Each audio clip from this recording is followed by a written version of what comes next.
Paper here, back with another replay review. This time, once again, we have English, but this time against French. Um, I'm doing a couple of replay reviews back to back here, and so I just watched an English player against John Dark. So we have James D, gold player, gold 2, playing against a gold French player. He was on Rocky River. He said he felt like he was doing really well, and then all of a sudden the game turned, and he doesn't know why. It's a 36-minute game, so we're probably not going to watch the whole thing. We're probably going to watch the first like 15, 20 minutes of it, and try to understand why it didn't go better early on. So once again, sorry if I sound congested. I'm still recovering from a cold. And so I'll try to mute my mic if I'm doing something really disgusting with my nose. Let's go ahead and get started. So Rocky River is a really interesting map, and I think it actually favors you a lot. I think the map specifics of this one are more important than others. All the food is in the center. So you think of French, food-hungry Civ. They really need the hunts to power that knight-based army. And so you, as English, if you want to play this aggressive, is to cut off food. Look at this. The deer are so far away from his base. The boar is a mile. All the other deer are in the center of the map. You, on the other hand, as English, can just make your farms and chill. And also, you have great walling here. Wall here, you're good. Wall here, you're good. Wall, wall, wall, wall. Like, you can make a perfect base, just make farms, and you're good to go. And so, if you want to be aggressive, the goal is not dying, like, taking good fights until he runs out of food. And he has to make farms, he dies. Or he has to rush out to deer, and you catch him, and you kill his villagers. So you actually have a nice advantage in that sense, where the food situation puts him on a timer to break out and get to food sources. So you, one, checking food sources is going to be important, scouting the whole map, and then deer disappear in the fog of war if they die. So you can check that, and just checking, his close deer, his boar, things like that. So it's going to be really about denying food resources and not taking bad fights. If you're going to play aggressive, well, let's see your opening here. But that's the theoretical side of this. Back and forth, where it's really, really food-based. I did not like how... You gotta get back to base, man. Oh, you actually had a lot of initial sheep. You're fine, then. Nice. The sheep spawns on here are really weird. They're, like, all on the sides, and there's a few in the center, but a lot of it is just, like, around the outsides here. Ooh, ooh, oh, you caught it. That's a lot of sheep, my friend. Age of Time, you're in Abbey of Kings. So... I'm actually more in favor of this build against French and Jeanne d'Arc and other Knight Civs, because you go second TC, you drop that second TC on your gold. Your gold's now safe, you wall that, TC on the gold, then you just build your farms, drop the King's Palace for defense, and then you are good to go. And that Knight just provides a good defensive presence for you. You don't need to do 6 on the age up, that's rushing it a little bit. Like, you don't need to rush this age up, you can do 3 or 4. Are you not going to go second TC? Fascinating. So you're not doing second TC.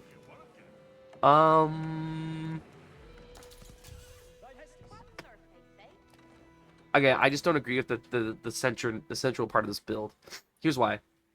If you want to be aggressive against him, then Council Hall is actually better for this, because the Knight will do well against the first Knight, but his Knights will outnumber your Knights, and eventually your King will just die every time.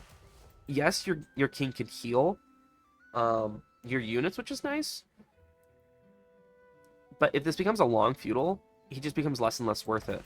Because he only heals outside of combat. So it's not even like he's healing during the combat. He only heals when you're outside of combat. 2, the Council Hall just provides so much more tempo. You get a lot of longbows, and it's like longbows against knights suck. True.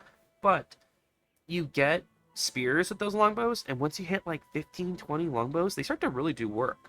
And so if you get there early with longbows, with a few spears, push him off gold, and keep adding units, you can really put the pressure on him, and he can never quite get the Knight mass up. Like, he hasn't even started, he just is about to finish his age up. I just don't know the value of doing the King, because the point of doing this build is you get the second TC without making a unit, because your Knight can defend or pressure. And then you're dropping the second TC on gold, and it protects your gold. And then you make units to defend, and you just... Well, the second you drop a white tower, he can't kill you. And then you just start making crossbows, and you're good. You do crossbow knight, crossbow spear, crossbow men at arms and spears. And your eco's so good because you've gone 2 TC. So, that's kind of the point I'm making. Is I don't know how well you're able to feudal fight this. The king, and now you're going spears. So it's like a spears and a king. Like, you're missing out on the longbow here, and the longbow's so important here. And I would rather just do walls. Tower is good and all, but a wall is much more worthwhile. Okay, so you pushed him off gold, which is nice. Like, if you followed those off longbows, I actually think it'd be a little bit more in favor. Just because that ranged element is so good for poking. Like, you can't really do anything from this point. Longbows, you can really poke and do damage. Like, you're getting the wall up down here. This is a little bit too much wood. Just do it here. Like, why are you spending all of this? You're walling as if you have, like, a deer pack here. A deer pack here. Like, just wall here. Don't use that much wood. And then connect the walls up here. You do here, here, here if you even want. And just connect the walls. Oh, you're rushing... Are you rushing castle? No, now you're making units. You could have just rushed castle, man. Like, you were halfway to castle when you decided to make the switch. Like, so why are we have so much on gold? That's the reason I thought you were rushing castle. Like, why this much on gold? Because this is way too much on gold. You're gonna hit. You need to ask yourself, what resources do I need right now? If you're making units, none of your units use gold except men at arms, and they only cost 20 gold. So you don't need 9 on gold. You need 3 or 4. Like, if you're fighting in feudal, you only need 3. 3 allows you to continuously get upgrades, and then if you want to start making men at arms, you add more to gold. You need more on wood and food to afford longbows, 40, 50, and spearmen. If you want to rush castle, then I would expect like 6 on gold, and then a bunch on food, and you could get the castle. Like, if you're using this night raid to rush castle, that would have been really effective too, because castle gives you crossbows and your own knights, and your own knights paired with your king would be really good. But like, watch just how much gold you're gonna have. This is a big misallocation of resources, especially because a big thing for you to be adding farms. Like, I would rather rally to wood. Yep, wheelbarrow was good, but you need double broadaxe. So you caught him trying to go deer, which is good. And now you're going stone. This game is the stone for the tower. This game plan just feels a little off. Like, I don't really know what you're going for. Are you going for feudal pressure? In that case, you should be sending all your units forward. Like, rally your units forward if you're doing feudal pressure, because you have enough to defend. You have a tower. You have your TC. You're fine. Rally them forward. If you're going castle, keep them here to defend. But, like, send everything forward. You should have your production on a hotkey, so that you can just rally. So if you're up here, you can just right-click the hotkey. So I click 3, right-click, and then QQ, use tab to go through them. And then boom, you're getting your reinforcements up here, and you're building your army here. But look how much gold. You have 1,000 gold that you can't use. You can get upgrades, which you should have a blacksmith down. But now you're doing 3 on stone. It's just, if you're going second TC, you should go all the way on second TC, pull all these villagers and go on stone and just rush it. If you're doing it for the tower, you don't really need it. Just wall. You have units to defend. You do the tower upgrade if you are like rushing castle with no units. It just doesn't seem like you have a. You're not. Your villager splits do not make sense for any plan you're trying to do. Also, we haven't seen him in a while. He's playing uber defensive. So you had it, and he's already making farms and stuff. Like, your goal has been completed. He's making farms. He's playing super defensive. You've kept him off food, which is really nice. You have a lot of options here. One, you should run your scout by just to see, and you'd see that he has, like, he's towering and stuff. Like, anytime he starts building a tower, it means he has less resources for other stuff. So you're way ahead. Ignore the score. You're ahead. You just need to decide to do something. You're just okay, now you're rushing to second TC. You could have done the second TC from the start. You could have been pumping extra villagers for like 4 minutes now. In my opinion, it should have just been TC from the start. Back up, back up, back up, back up, back up. No, the scout. But see, now he's rushing archers at you. In Council Hall, you would just have a bunch of archers. Okay, now we can age up. Oh, no. I hate this. I hate this. Here's why. What is this protecting? What are you protecting here? This sacred site? This deer pack? Sort of this gold? Like, what is this for? If this was here, that would mean something because you've blocked off his base and you can start making rams and stuff, and just you're right here. There's a reason why if you watch top level players who do this, they drop the um the white tower here. That's because if you drop the white and you're like, well, that's in the back of the base, doesn't do anything. The white tower is here. One, it counts as a landmark, so they can't beat you unless they destroy it. Two, if it's here and you put all your farms around it, they can't raid you. The second they get near the white tower melts them. And it has 20 spats for villagers, so you could just send all your villagers to hide, and they all hide in the white tower, and they're safe and cozy, and no one hurts them. And your farming eco is untouched. So put your white tower where your farms are going to go, and you permanently have safe farms. It's super unfair. Very, very unfair. This feels like too defensive. Why are we doing this? Wait, the stone was for stone walls? If you're gonna stonewall, you need to stonewall this whole thing. But this is a very classic low, in your Elo, I say this a lot, where people get an advantage and then they're afraid to do anything. Like, you have this guy building farms as French. He's upgrading towers. He's playing super scared, and you're just not doing anything. You're putting up stone walls for some reason. Which, why are they like this? Just, you're wasting so much stone doing this triangle pattern, which looks very cool, but just do it across. Just do it across, cover it, and then he can't raid you, if that's what you're worried about. This feels like more of like a visual statement than any actual worth. Because one, he can run by it, so a bunch of knights can just run past it. Two, he could just come over here or over here. Like, this white tower isn't doing anything. And these walls aren't doing anything. It's really important that in this game that when we do things, they have a purpose behind it. All those villagers came in to build this and are not gathering resources right now. So it doesn't feel like there's a cohesive plan. Okay, now you're upgrading men at arms. So here's a big example. You've hit castle. You have a lot of units. You should upgrade your men at arms, mass them, and push, and just do a massive men at arms push. So you want to get armor clad. You want to upgrade them.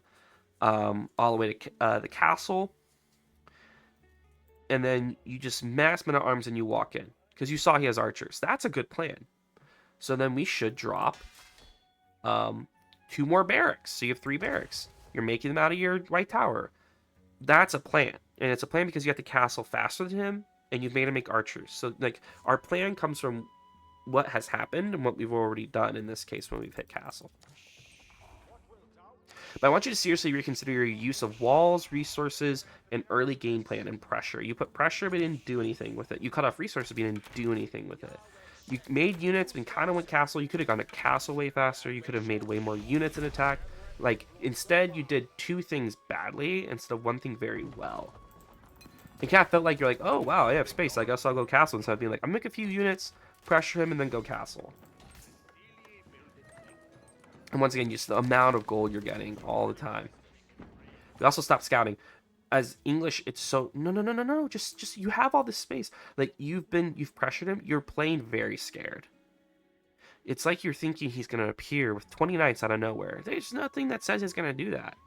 One, you could build another scout and just sit here with your scout and check. You could build a tower. You could build a tower. You know, English towers are very good.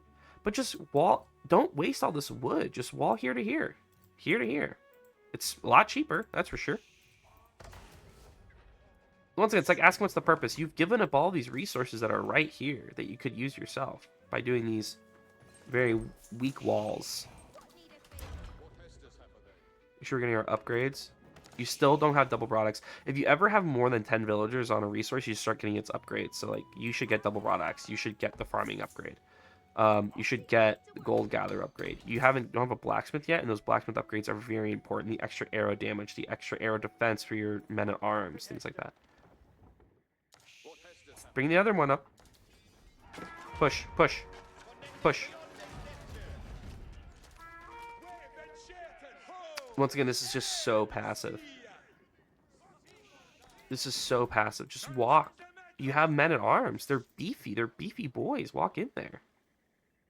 He doesn't, like, you have 49 military and he has 29. You're acting, once again, you're playing as if he you know that he has twice the army that you have. Also, you stop making villagers. You need to keep making villagers.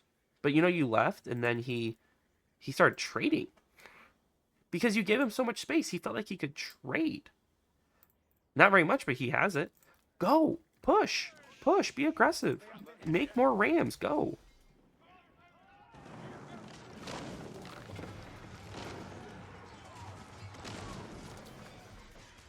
Okay. No, why are we running? You were winning that. You were winning that. Why'd we leave? Oh no, get out of. But what do we need? Spears and men-at-arms. You could go just spears, men-at-arms, and longbows. And crossbows. Second TC, I love it, but you need to be making villagers out of both. More production, yes, but you need more production. And just you need more food. But like, we're consistently asking ourselves, am I making villagers? No. Am I making units? No. How are my resources looking? I have way too much gold and not enough food. I need more food. So we're constantly asking ourselves those things, adjusting our economy, fixing that. Get relics too. You're starting to do that. That's awesome. Wall over here. He could still run knights through here all the way up and in. Like, your walls haven't actually stopped him. He could run over here, which I think he's about to do.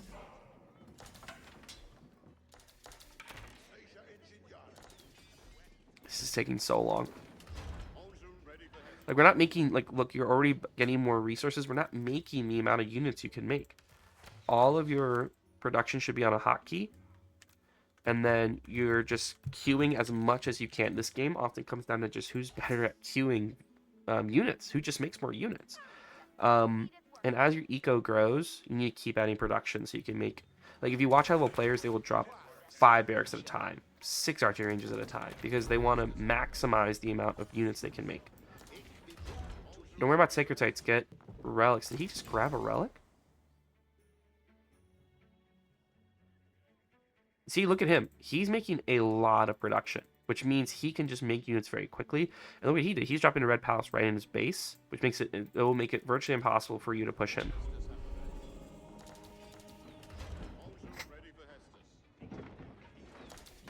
So if you're asking why he had all these units, it's because you let him. So much during the game, you had an advantage in resources, in space, in time, and you just never did anything. You let him sit here, you let him set up farms, and now these farms are pretty good. You're letting him trade. He's getting 76 gold to pop on this trade. He's over here on the gold of knights. Because you stopped scouting. You basically did a really good job. You lost your scout. You went back here. You built this white tower, and then sat here. You didn't scout anymore. You didn't build towers to check. You just let him get back in the game, honestly. And now that red tower is just gonna cut through everything. Look how much production he has, and the knights come in. Yeah, if he's a knight civ like that, you have to keep spears. Like, if the men at arms can go forward, the spears need to sit on the production on the siege. And now it's over. You could drop a. You need to drop like a. Get relics, not sacred sites. Get sacred sites after you get the relics. No, you need to age up. You need to age up. You need to age up. You cannot fight castle into imp. Yeah, that's why it's over, because you're not going to go. You had a chance to go imp there. You could drop a Berkshire, like right here. Or here, to protect your flank. But yeah, this is basically over at this point, because you're not going to go imp. And he'll have imperial upgrades. And he has trade going. And he has that gold mine.